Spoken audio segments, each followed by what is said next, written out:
ദൈവ നാമത്തിന് മഹത്വമുണ്ടാകട്ടെ. മാസയോഗത്തിൽ പങ്കെടുക്കുന്ന ബഹുമാന്യരായ എല്ലാ സൗരസൗരന്മാർക്കും ശ്രേഷ്ഠന്മാരായ കർത്തൃദാസന്മാർക്കും വിശിഷ്ട അതിഥികൾക്കും പ്രത്യേകം സ്നേഹവന്ദനം അറിയിക്കുന്നു. ഇന്ന് നമുക്ക് ആവശ്യമുള്ള ദൂത് ദൈവം തന്നു കഴിഞ്ഞു.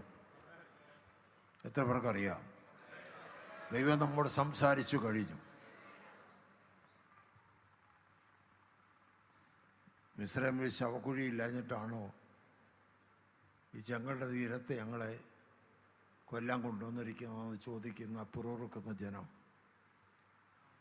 അവരുടെ മുമ്പിൽ മുമ്പേ നടന്നിരുന്ന ദൈവത്തിൻ്റെ തേജസ്സിൻ്റെ വെളിച്ചം അവിടുന്ന് പുറകിലോട്ട് മാറി. ആ ജനത്തിൻ്റെ പുറകിൽ വന്നു നിന്നു. എന്താ കാരണം? പുറകെ വരുന്നത് കുളമ്പടിയാണ്, ശത്രുവിൻ്റെ കുളമ്പടി. എവിടെ നിൻ്റെ വെളിച്ചം നിൽക്കണമെന്ന് ദൈവം തീരുമാനിക്കും. നിന്നെ കൊല്ലുമെന്ന് വീമ്പിളക്കിയ ആളുകളുണ്ട്, നിന്നെ അനാഥനാക്കുമെന്ന് വീമ്പിളക്കിയ ആളുകളുണ്ട്, നീ ഒന്നുമില്ലാത്തവനായി തീരുമെന്ന് പറഞ്ഞ ആളുകളുണ്ട്. പക്ഷേ ദൈവത്തിൻ്റെ വെളിച്ചം തക്ക സമയത്ത് അതിൻ്റെ സമയത്ത് മാറി വന്നു നിൽക്കും. സ്തോത്രം, സ്തോത്രം, സ്തോത്രം. ഒരു വാക്യം ഇന്ന് ഇവിടെ വായിപ്പിക്കാൻ എൻ്റെ ഹൃദയത്തിൽ പ്രേരണയുള്ളതുകൊണ്ട് എന്നെ വായിപ്പിക്കുന്നു. എഫെസ്യർ 2 അധ്യായം 4 മുതലുള്ള വാക്കുകൾ. എഫെസ്യർ 2:4 മുതൽ. കരുണാസമ്പന്നനായ ദൈവമോ നമ്മെ സ്നേഹിച്ച മഹാസ്നേഹം നിമിത്തം. ഇവിടെ ദൈവത്തെക്കുറിച്ച് പറയുന്ന കരുണാസമ്പന്നനായ ദൈവം. നമ്മുടെ ദൈവം പല കാര്യത്തെ സമ്പന്നനാണ്. പക്ഷെ രക്ഷയുള്ള ബന്ധം നമ്മൾ മനസ്സിലാക്കി അവൻ കരുണയിൽ സമ്പന്നനാണ്. കരുണാസമ്പന്നനായ ദൈവമോ നമ്മെ സ്നേഹിച്ച മഹാസ്നേഹം നിമിത്തം. നമ്മെ സ്നേഹിച്ച എത്ര സ്നേഹമാണ്! മഹാസ്നേഹം നിമിത്തം അതിക്രമങ്ങളാൽ മരിച്ചവരായിരുന്ന നമ്മെ ക്രിസ്തുവിനോടുകൂടെ ജീവിപ്പിക്കുകയും ക്രിസ്തുവോട് ജീവിപ്പിച്ചു. കൃപയാലത്രേ നിങ്ങൾ രക്ഷിക്കപ്പെട്ടിരിക്കുന്നത്. കൃപയാലത്രേ നിങ്ങൾ രക്ഷിക്കപ്പെട്ടിരിക്കുന്നത്. അതിന് നിങ്ങൾ ക്രിസ്തുവേശുവിൽ നമ്മെ കുറിച്ചുള്ള വാത്സല്യത്തിൽ തന്റെ കൃപയുടെ അത്യന്തധനത്തെ വരും കാലങ്ങളിൽ കാണിക്കേണ്ടതിന് ക്രിസ്തുവേശുവിൽ കൃപയാലത്രേ നിങ്ങൾ രക്ഷിക്കപ്പെട്ടിരിക്കുന്നത്. എന്താ കൃപ? ദൈവത്തിൻ്റെ കൃപ എന്തോ?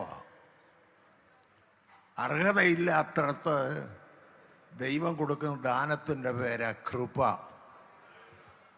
സ്വന്തം ഭക്തി കൊണ്ട് ഇവിടെ വന്നിരിക്കുന്ന ഒരാളുമില്ല, കൃപ കൊണ്ടാണ് വന്നിരിക്കുന്നത്. ഇന്ന് രാവിലെ എഴുന്നേറ്റപ്പോൾ മൂക്കിൽ ശ്വാസമുണ്ടായിരുന്നു, ദൈവത്തിൻ്റെ കൃപ കൊണ്ട്. യാത്ര ചെയ്ത് ഇവിടെ വരാനിടയായി, ദൈവത്തിൻ്റെ കൃപ കൊണ്ട്. ദൈവസേനയിൽ ബലത്തോടെ ഇരിക്കാനിടയാക്കി, ദൈവത്തിൻ്റെ കൃപ കൊണ്ട്. ദൈവത്തിൻ്റെ കൃപ. അത് നിങ്ങൾ കാരണമല്ല എന്ന് പറഞ്ഞാൽ ആ കൃപയ്ക്ക് പോലും നിങ്ങൾ കാരണക്കാരല്ല. ദൈവത്തിൻ്റെ ദാനം അത്രയാകുന്നു. ദൈവത്തിൻ്റെ ദാനമാണ് കൃപ. ദൈവത്തിൻ്റെ ദാനം.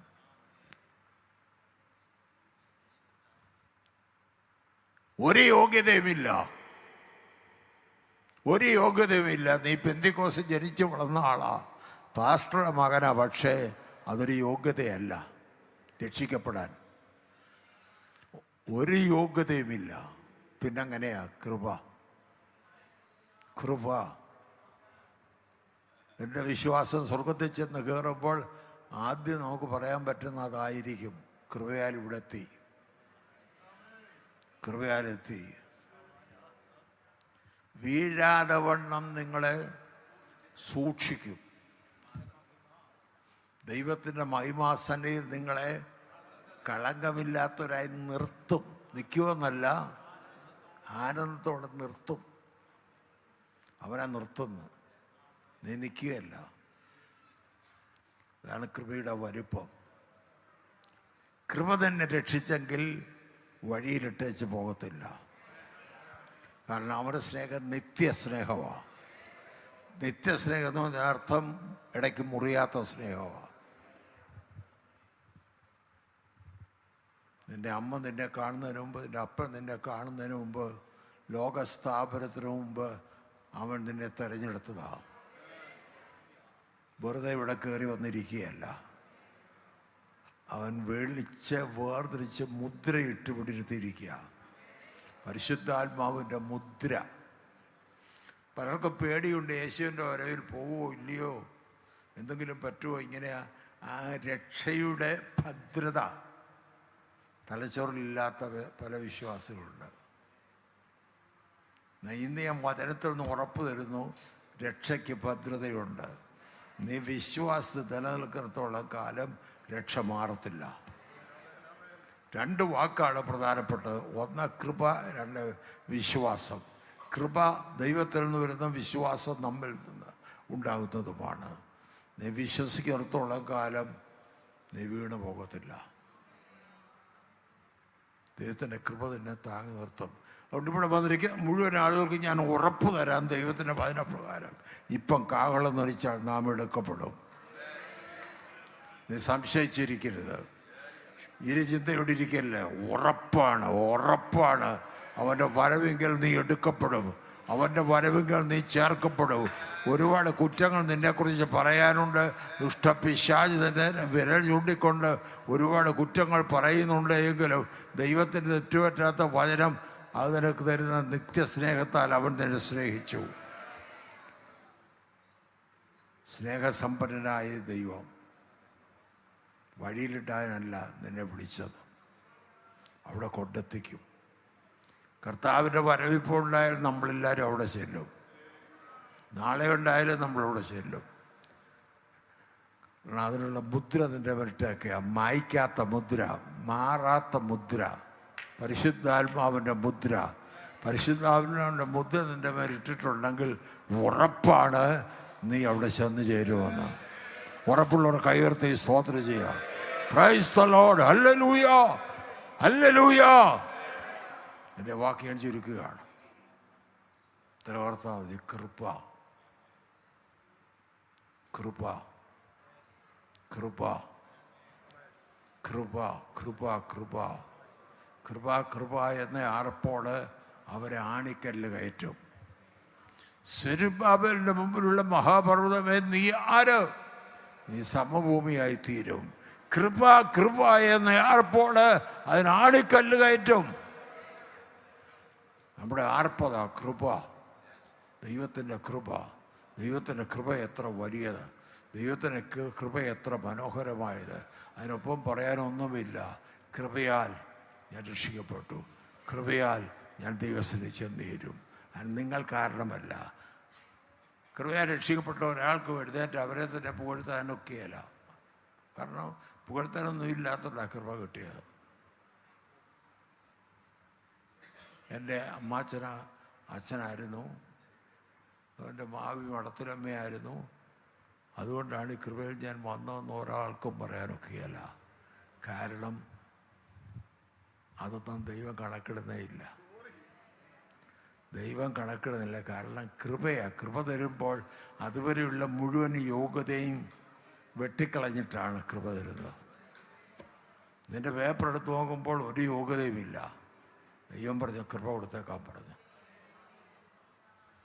മുടിയമ്പുത്രം മടങ്ങി വന്നപ്പോൾ അപ്പൻ പറയുന്നു അവന് വീട്ടിലെ കോട്ടെടുത്ത് കൊടുത്തേക്കാം, ഉടുപ്പ് കൊടുക്കാൻ. ഏത് ഉടുപ്പാണെന്നറിയാവോ? അത് അപ്പൻ്റെ ഉടുപ്പാണ്. ഇവൻ്റെ അളവിൽ തയ്ച്ചതല്ല.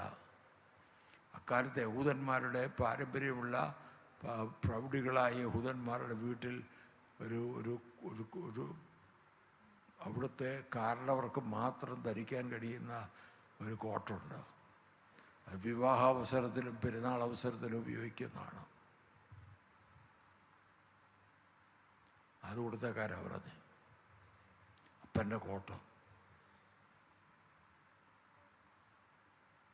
അതാ നീ കാരണമല്ല. ഈ കോട്ടിടെ നിനക്ക് എന്താ അർഹത? നീ കൊണ്ടുവന്ന എന്തുവാ? കറ പിടിച്ച തുണിയാണ്, പന്നിയുടെ നാറ്റം ഉണ്ടായിരുന്ന തുണിയാണ്. ഇപ്പം ഇട്ടേക്കുന്ന എന്തുവാ? അപ്പൻ്റെ കോട്ട.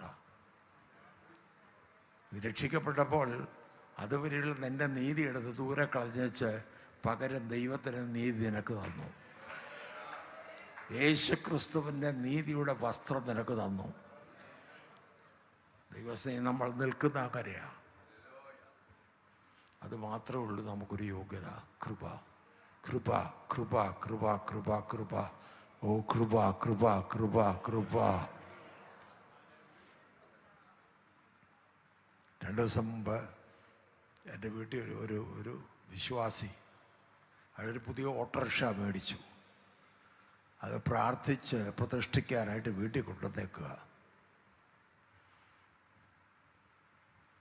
ഞാൻ ചെന്ന് നോക്കിയപ്പോൾ അതേ പേരെഴുതിയിട്ടുണ്ട്, ദൈവത്തിൻ്റെ കൃപയാൽ. ഓട്ടോറിക്ഷയുടെ പേരാ. ഞാൻ ഇതെന്നാ ഇങ്ങനെ എഴുതാൻ കാര്യം? പാസ്റ്റർ പ്രസംഗം കേട്ട എന്നും കൃപയെക്കുറിച്ചല്ല ഇവിടെ പ്രസംഗിക്കുന്നത്. അത് കേട്ട് കേട്ട് എൻ്റെ ഓട്ടോറിക്ഷയ്ക്ക് ഞാൻ കൃപ എന്ന് പേരിട്ടിരിക്കുക. സ്തോത്രം. എല്ലാം ദൈവത്തിൻ്റെ കൃപയാൽ. ഇവിടെ വന്നിരിക്കുന്ന ദൈവത്തിൻ്റെ കൃപയാൽ. ശ്വാസോച്ഛ്വാസം എടുക്കുന്ന ദൈവത്തിൻ്റെ കൃപയാൽ. വേറൊന്നിനും ഉറപ്പില്ല. ഉറപ്പ് കൃപയ്ക്ക് മാത്രമേ ഉള്ളൂ. ആ കൃപ നമ്മുടെ കയ്യെ പിടിച്ചിട്ടുണ്ട്. ആ കൃപ തന്നെ വീഴാതെ വണ്ണം നടത്തും. ആ കൃപ തന്നെ അക്കരെ നാട്ടിൽ കൊണ്ടെത്തിക്കും. ആ കൃപ കർത്താവിന് സന്നിധിനെ എത്തിക്കും. ദൈവം നമ്മെ അനുഗ്രഹിക്കുമാറാകട്ടെ. സ്തോത്രം. Thank you.